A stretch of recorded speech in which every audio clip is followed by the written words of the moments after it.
One of the things that I think we have trouble with is explaining why something is so important until there is a result to it. For example, we talk about marketing, and there's like, obviously we can track things in the middle, but it's like until you have the new relationships and new households, it feels like, and grow. What is a brand? There are all these words that we use, but what does it lead to?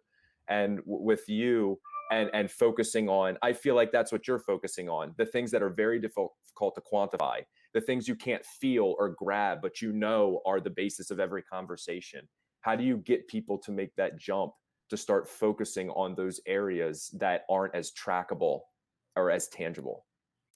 Yeah, it's a great question, and everyone's always looking for the magic pill, right? So I'm a psychologist, so I can't prescribe medicine. Sorry, guys, but one of the things that That's got to be one of your lines. Love it. yeah, yeah. So, one of the things that people would always come to me and say is like, well, what can you give me? What can you give me for this? And I'm like, hard conversations and dedication. Like, I mean, there's nothing I can give you for this.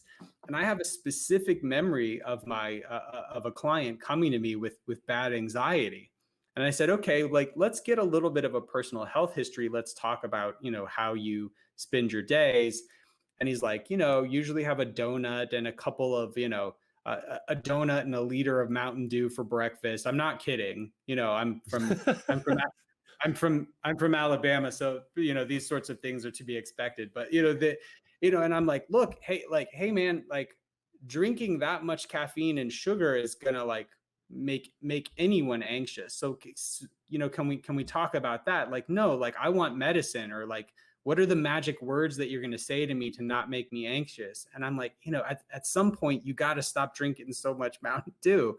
And I think that's what we run into with advisors too, right? Is we want the silver bullet.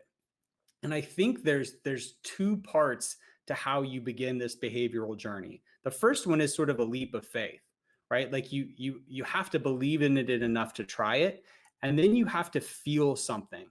And I know that's kind of mushy, but when you have an interaction with a client that is so deep and so next level and so connected, it feels qualitatively different. And I think once you've had a taste of that, there's no going back to the color by number sales book that you learned, when you were 22,